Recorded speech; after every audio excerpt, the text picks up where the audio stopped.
суур байгуулахын тулд биенээс хэмжээгээ маш зөв авах шаардлагатай.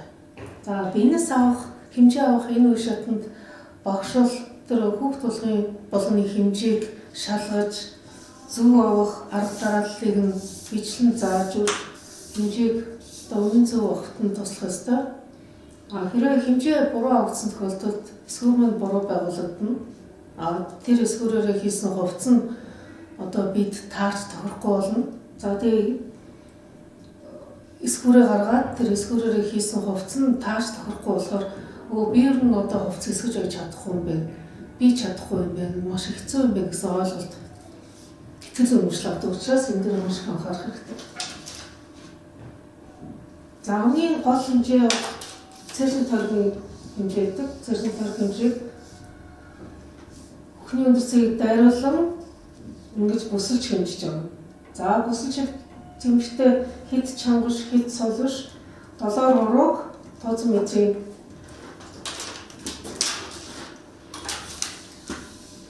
цэжин тойрог хэмжээг хэмжихдээ тооцоо метрээрээ бүхний өндөр цэгийг дайруулан цэжийг тойруулан бүсэлж хэмжинэ. За хэд чангаш, хэд сул татахгүй тул долоор урууг тооцоо метрийн араар оруулж хэмжинэ. За жишээлбэл энэ дээр бол 86.5 см. За дараа нь бэлхүүсний тойрог хэмжээг хэмжихдээ мөн бэлхүүсний хамгийн нарийн цэгээр тооцоо метрээр тойруулаад бүсэлж хэмжинэ. 66. За өгцөгний тойрог хэмжээг өгцөгний хамгийн төвөр цэгийг дайруулан тооцоо метрээр бүсэлж хэмжинэ. 87 см.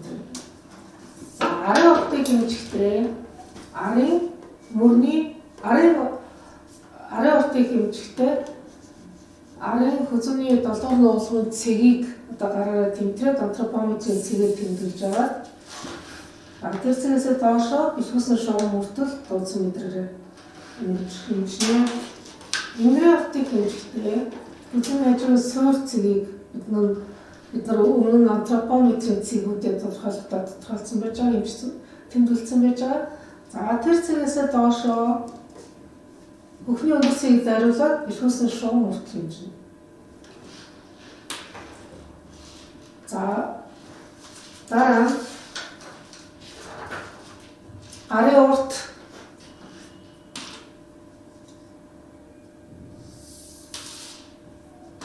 дараа нь суурилгын байгууллага бэлхүүсний шугамаас онцгой шугам хүртэлх уртын хэмжээг хэмжих шаардлагатай. За энийг стандарт хэмжээний хүснэгтээс баг харж амар гэдэг. За гэхдээ ер нь бэлхүүсний шугамаас доошо өгзөгний бүсүүрийн шугам хүртэл ингэж хэмжинэ. Ихэвчлэн 18-19 см авахд болждаг.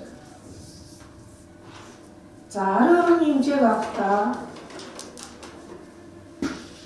хүүхэд гараа сул унжуулж зогссон байна. За энэ тохиолдолд арын сугны нуглаасны цэгүүдийн хооронд ингэж хэмжинэ. Гарыг сул унжуулсан тохиолдолд арын нуглаасны цэг эхэлж байгаа тэр цэгүүдийн хооронд хэмжинэ. Имрийн урын хэмжихдээ мөн гарыг сул унжуулсан тохиолдолд тэр гарын нуглаасны хоорондор сов эхэлж байгаа тийм хооронд хэмжинэ. За цэжин тойргийн өндрийг хэмжихдээ бүхний хажуугийн суур цэгээс эхлүүлэн бүхний өндөр цэг хүртэл хэмжинэ. За бүхний өндөр цэгүүдийн хоорондох зайг хөхний толгойн хооронд